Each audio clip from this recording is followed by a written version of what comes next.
Why is it that when we are well rested and in good mood, we feel almost like the god of rationality, calm, disciplined, completely in control?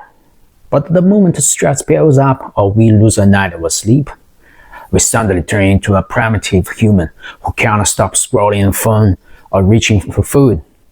It's easy to blame weak willpower. But the truth is, in this battle, most people have been fighting the wrong opponent from the beginning.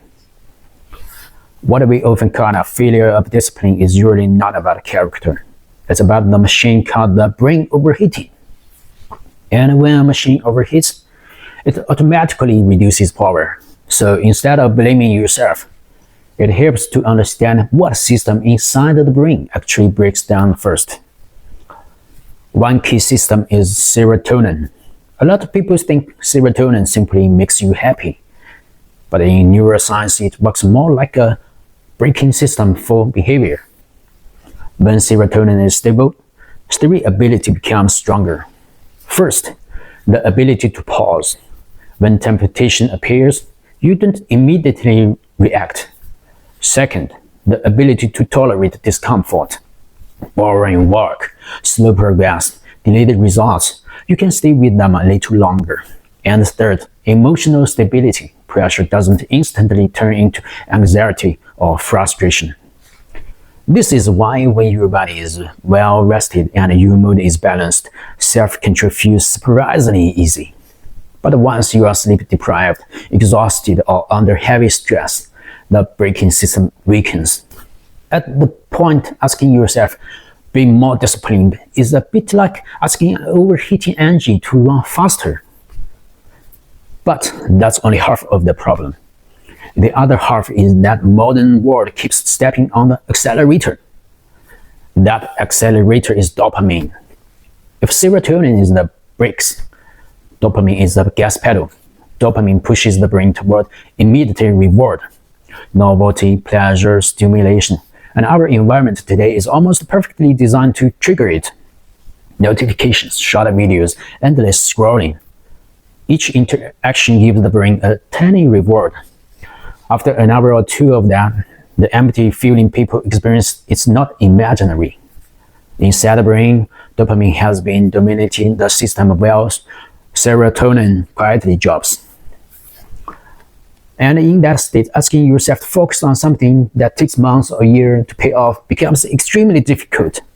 You are not just fighting laziness. You are competing with an environment designed to stimulate your brain. Weight management is the perfect example. Why is controlling food so hard? Because eating, especially sugar and high-fat food, is one of the fastest ways to trigger dopamine. For a moment, it feels great. But when the spike fades, serotonin often drops as well. That strange urge to keep eating is sometimes less about hunger and more about the brain trying to restore balance. Interestingly, people who manage their weight well rarely rely on willpower alone. They manage their environment. Because machines are easier to guide than to fight. They notice when control is the weakest, later at night, during stressful afternoons, or when they are tired. And instead of trying to overpower those moments, they change the surroundings. They put snacks stay out of the reach, phones stay far away, temptations are reduced before discipline is tested. Smart people don't constantly challenge human nature. They design around it. In a way, ancient lifestyles understood this long before neuroscience existed. They like simple food, less stimulation, slower rhythms.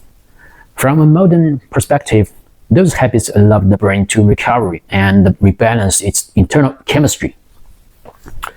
Even practices like meditation or quiet reflection work in a similar way, not as mystical rituals, but as maintenance for a nervous system.